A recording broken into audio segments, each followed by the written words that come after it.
Thank you very much, Mr. Chairman. Thank you, Mr. Mayor, for organizing such a wonderful gathering. This is the second time I'm attending this meeting, this summit, in fact.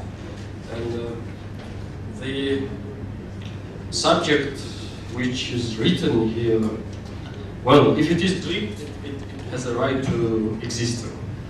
I would put rather a question mark at the end, just for the sake of diversity, because I remember because years ago I think the subject was also the same. Well,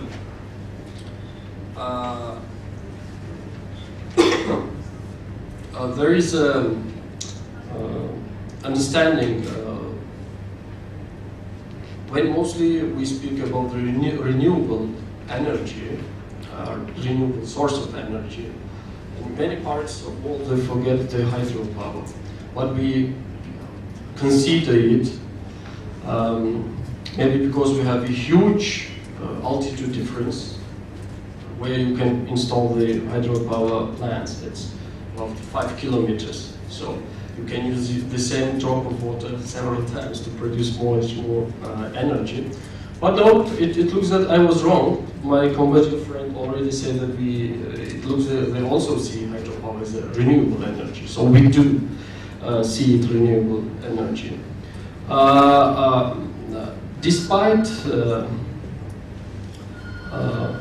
having huge potential, more than 500 megawatt hours per billion, 530 billion kilowatt hours per year, and existing potential, installed potential of 5,411 megawatt, and producing 17 billion kilowatt hours energy from these resources. We still are facing shortage in supply, and mostly during winter, for different reasons. So about 70% of population of the country, they have during winter time, it starts from November till this year was good, so now it is released till the March. They have electricity only for 4 or 6 hours. If I'm wrong, my colleague will fix me later on his presentation because he's expert in this. But we have another dilemma. In summertime, we have excess of energy. Last year, we just throw away, I may say, 5 billion kilowatt hour energy just by only releasing water from our system and not running our turbine. So this is pity, and it has been mentioned earlier. Even in Soviet time, we had very well integrated power system with our neighbor countries. So in winter, we used to receive electricity from Turkmenistan, from Uzbekistan, from their thermal resources. And in summer, we used to give them back this traded amount of electricity, so they were able to maintain their facilities during summertime to make maintenance works and so on. Unfortunately, by a collapse of Soviet Union, not only this aspect, but entirely, we may now say that entirely Central Asia grid is gone. But it's not, don't be so pessimistic. We are rebuilding it. We are taking measures and now coordinating. And as was already mentioned, I may say well known this CASA project. But CASA project, it's just a part of larger global concept. It's called CASA-REN, Central Asia, South Asia Regional Energy Market. So there is a view, this is a market-oriented project, this is a market-driven project going there. One of them is just CASA 1000, this is good. But there are other things are also happening with this scope. Well, when we talk about, I'm very glad to hear that, yes, we know this CASA SARC energy agreement or charter, how it is called, it was signed. It's very let's say, giving hope. It's very good news. We see it also good news for us as well. Well, because it makes our dream one step forward to connect to Singapore. But let's be serious and see what happened in the region. The first thing, this is security. Security matters, it matters, and it is a source of concern. But so far we are making it, we are coping with it, with Afghanistan particularly. And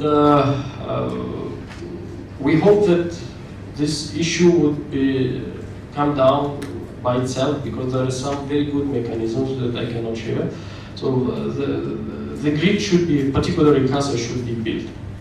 As for other regional initiatives, I remember about 10 years ago, there is an organization called Economic Cooperation Organization, which is headquartered in Tehran, in Islamic Republic of Iran.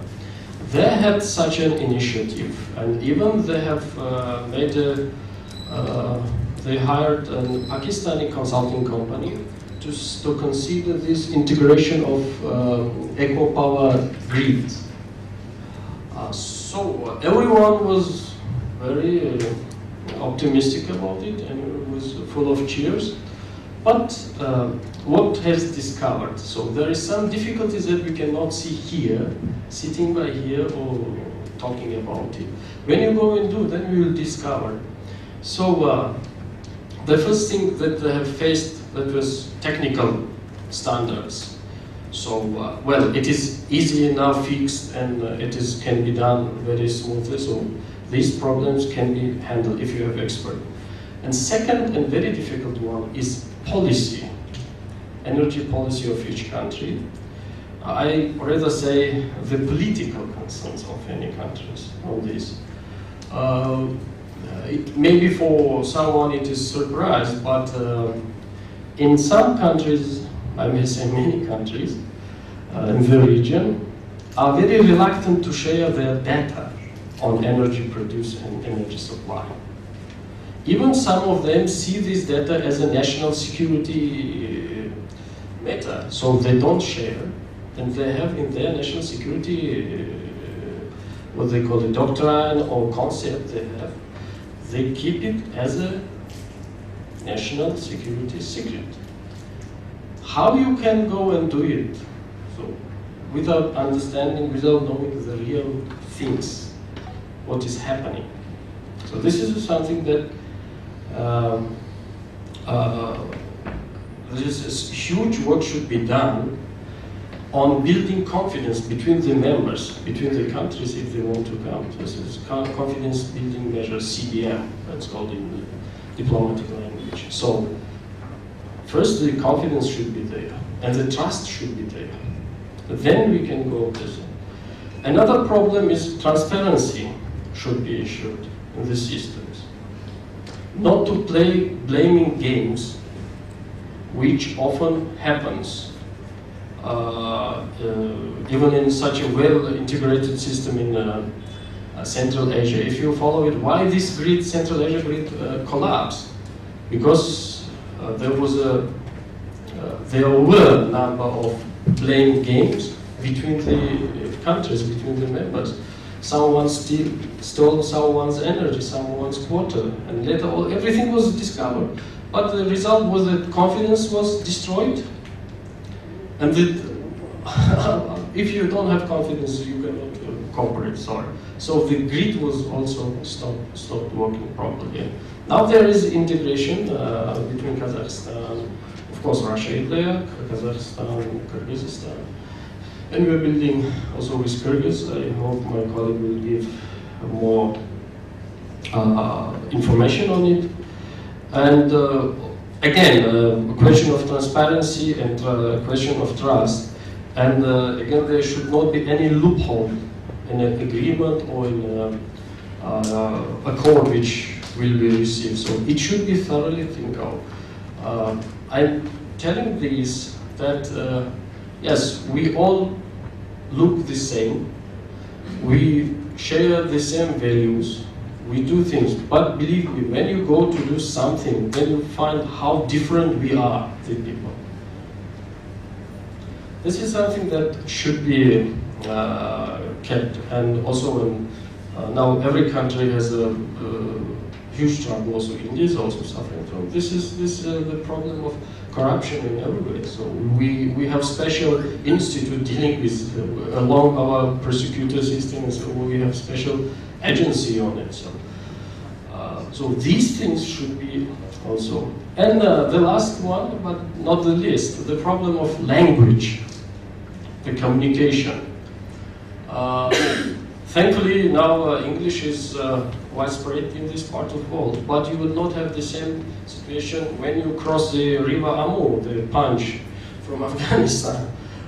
We have engineers, we have experts, but the engineer and experts in the particular, they don't speak English. Most of them speak very well in Russian is all. So, but this question is, I think,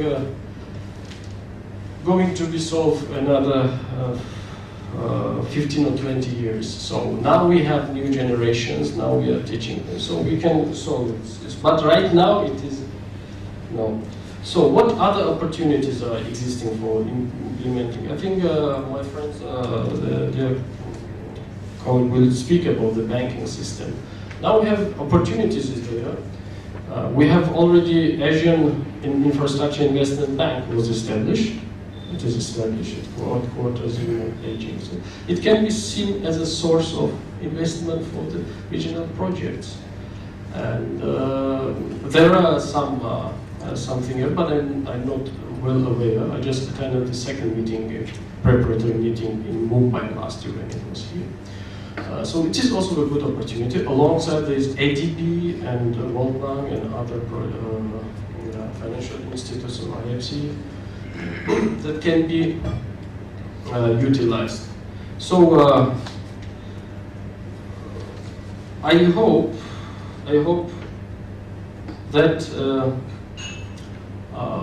not only connected Tajikistan, take it up and go to Kyrgyzstan and Kazakhstan and Russia, if we can interconnect these grids. Right now we have very small grids to Afghanistan we are exporting. There are two lines, 110 and 220 kilovolts lines, but this is very few, very small.